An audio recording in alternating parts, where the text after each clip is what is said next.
Hey guys, it's Mark here, and welcome back to Digi Profits. I was trying to decide about today because it's been a monumental day. I mean, I thought yesterday was getting crazy with the lunar crash, and then things went from bad to worse in the case of everything that went on with Luna, and then the cascading effect. And I thought, I could show you all these graphs and so forth, but it might be easier if I just get on camera and explain it to you, and also explain to you like the sort of wider picture as well in terms of trying to build your wealth, because crypto is not the only thing I do in terms of digital wealth, and that's why I'll show you. Like, this is my mega messy office that I am recording my videos in mostly. You can see, like, you've probably seen just a little snippet of it in the background, and it's part of a wider thing entirely where, most of the stuff I'll try to get out of the picture there, but I'll get a couple of guys to wave over here, Andrew, quick wave, Judd. It's part of a wider thing. This is the upstairs part of a wider business that I've got that does other things online. We've got a downstairs as well and so forth. We've got stuff going on that is not just investing in crypto, which is the smaller part of what goes on with me. And the reason I'm mentioning it is because when stuff happens, it's very important to, that's what I've been saying about DCAing your way in, dollar cost averaging your way into the stuff. And I'll talk about the Luna stuff, I'll talk about the cascading stuff that's happened, and how it's going to affect the prices of different crypto and so forth. I will talk about that, but I want you to stay safe and make sure that you are considering the wider market and making sure that you have multiple streams of income, or at least consider it. Consider that your crypto could, it could make you a multimillionaire. I'm not saying it can't, but that could take years or it could take weeks. I mean, it's a very volatile market. That's why it's so important to dollar cost average your way in. You never go all in, and you've always got to be prepared for it could have several halvings on the way down. If you're in an altcoin, some of these low market cap altcoins can go from $20 to 10 to 5 to 2 to 1 to 50 cents to 25 cents. And then next thing you know, it's back up at $10, and I'm just saying that that's a very real reality. So it's something to be aware of. However, it's not normally a reality for a coin that is right at the top to be able to just drop 90% overnight.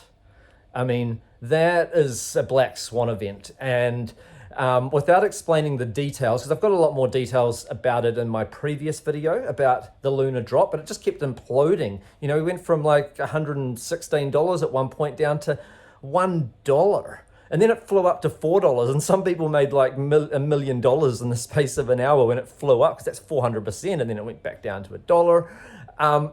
And obviously with everything that went on, and I've got a little bit of that in the last video, the cascading effect that happened with all of the various currencies, especially ones that had DeFi.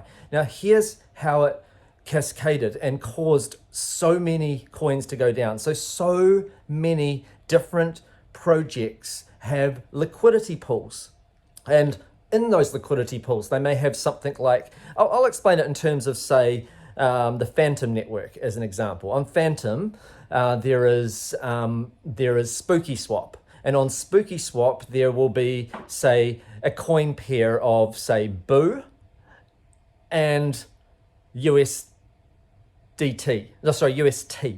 right? Boo UST, and there will also be Boo and Luna. And normally, if so someone supplies equal liquidity of each one item to the pool, Boo and Luna. And if you go ahead and the price of Luna drops a bit, then what happens is some of that Boo is sold off to buy some more Luna in order to keep the pool 1-to-1, right? and it goes the other way around. If Boo drops a little, then some of the Luna is sold off to keep the Boo one-to-one, and that's how the liquidity pool works. And then arbitrages, they make money by trading the differences in those various fluctuations, and then the coin Phantom ends up basically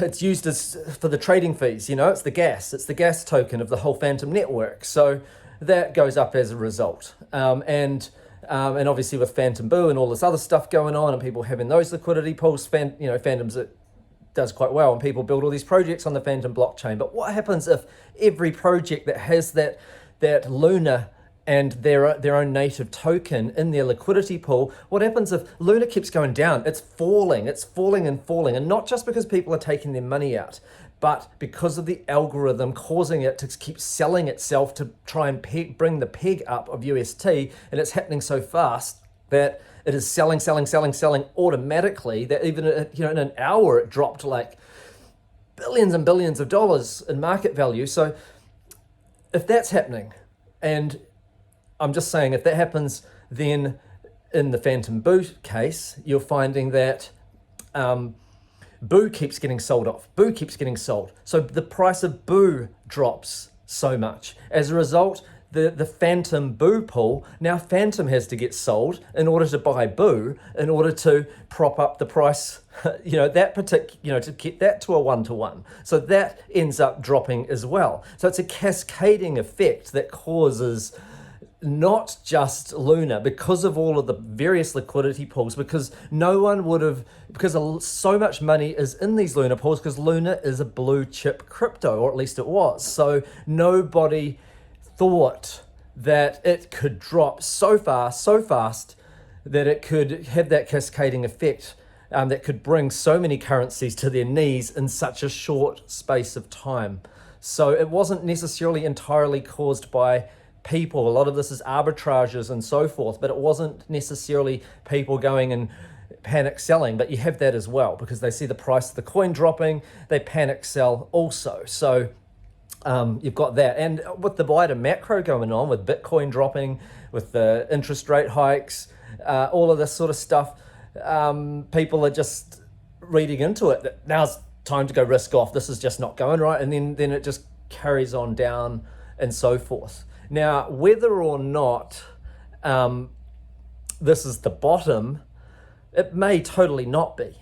But there has been times in the past where a black swan event has happened, like COVID hitting and other things, where we did find that we did reach the bottom, because it went way further than what the macro was, the macro environment outside of the black swan event. It went way further below where that should have taken us. So therefore, even with the next thing, like let's say an interest rate hike, it may not take it as low as what this whole cascading effect may get us to. So it's possible it's the bottom.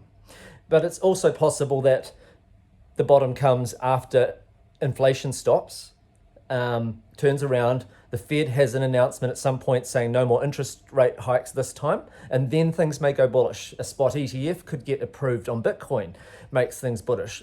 You may have Ethereum release their update and go to proof of stake, and then that may send things really bullish over there, and it might be Ethereum that drags the whole market up. So, and when all of these things happen, a lot of these altcoins that may have dropped 20 or 30x, if they're a good project with good utility, they may find their way, on their way up and up and up and up, week in, week out, month in, month out, over a considerable period, and they call that altcoin season, and that could happen. But the very big but is that it could also drop significantly before then. So I don't want anyone to be thinking now is the time to ape in. Dollar cost average, if you're going to go in, it's a high risk environment. The lowest risk is Bitcoin and Ethereum, or cash. All right, Bitcoin, Ethereum, or cash. And when it comes to cash, like I'm always doing lots of side things, like I've got a YouTube channel called Diabetes Smarts Program. It's got 300 and something thousand subscribers, makes thousands of dollars a week. I don't even have my face on the channel. I've got Judd who's out there who's narrates the videos, and nobody's face is even on the most of the videos. You know, it's we do a lot of research and stuff and put this content out there. You know, and that's just one of many different sources of revenue online. That's not cryptocurrency. It's not investment. It's just, you know, put some time in, or you know, you can put money in. Like some people run, and I do this too, run paid ads, and I promote other people's products through paid ads like YouTube ads and so forth, and Facebook ads, and earn commissions. So that's affiliate marketing. There are so many different ways. And what I find is that when the US dollar is strong, it is great to earn US dollars. So that's why affiliate marketing, you know, earning AdSense off YouTube and all those sort of things, making and selling your own products and drop shipping physical products, they become really, really good in this type of environment right now, especially if you're outside the USA like me. So converting US dollars to New Zealand dollars, it's a good time right now. So those sort of things is quite handy to have. But then when US dollar is getting weaker and all of that, then, you know, stuff like crypto can be taking off, and then that's where the balance comes during those particular periods. So it's something to consider, and I will put up more content at some points in time showing you the basics of, say, how to start a YouTube channel or how to set up an affiliate site and earn some commissions. Like, I'll show you those because it's good to have multiple sources of income. You know, you don't just want to have everything in one basket that only therefore you have to ride the bear market and not have the alternative that's good for that market coming in. Does that make sense? Like, you want to be able to go, well, okay, US dollar's strong, awesome, I earn US dollars, or US dollars weak, awesome, I have crypto. You know, you want to be able to have something good going on at any one point in time out of your multiple sources. Not to spread too far, but you would want at least 2 or 3 sources.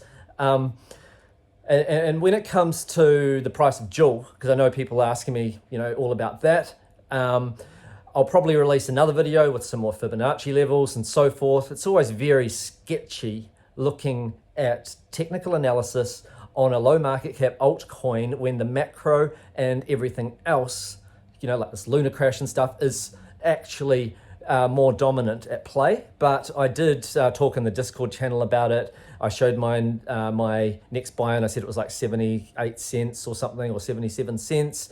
And bang, that's exactly where it dropped to, and it hovered around, and now we're still around that level right now. But the next level below that, in case people are wondering, is on the fib levels, is 60 cents. So if we cannot hold support there, something bad happens with the macro, everything else, that's probably that next level that I would be looking at.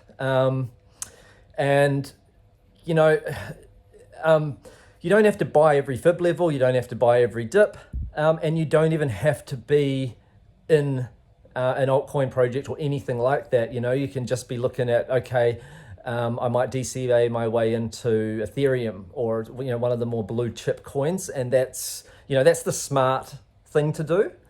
For me, it's just like, I like to have the DFK project, DeFi Kingdoms, because I am very bullish about it, and I wanted to have at least 1/5 of my crypto in the more risk-on stuff, and that's my main risk-on thing, if that makes sense. But I see it as high risk. It's high risk, potentially high reward. It is not a low-risk crypto. So I don't want you to think that I'm shilling a coin that you guys should all be off running and getting.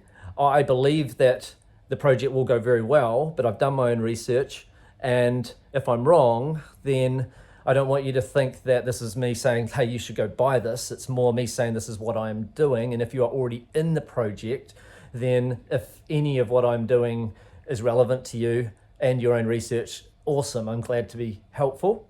But you know, you never want to get overexposed, never go in with money you can't afford to lose, and never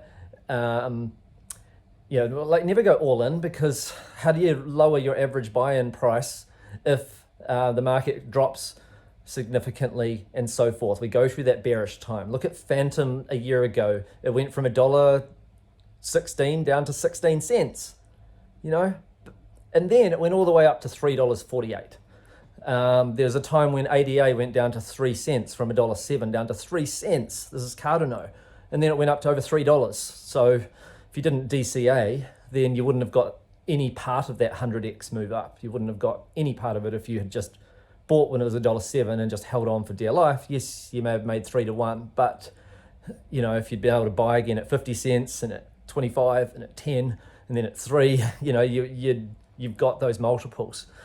Okay, so I hope that you guys have enjoyed this video. I've recorded it in a different kind of way just because I thought I just wanted to have a little bit of more of a frank sort of conversation, and I didn't think it needed the bar charts and stuff like that. I might return to that in the next video, but I hope that you guys found this to be interesting and valuable. Please like and subscribe if you haven't already, and I look forward to talking to you guys again soon. All right, bye for now.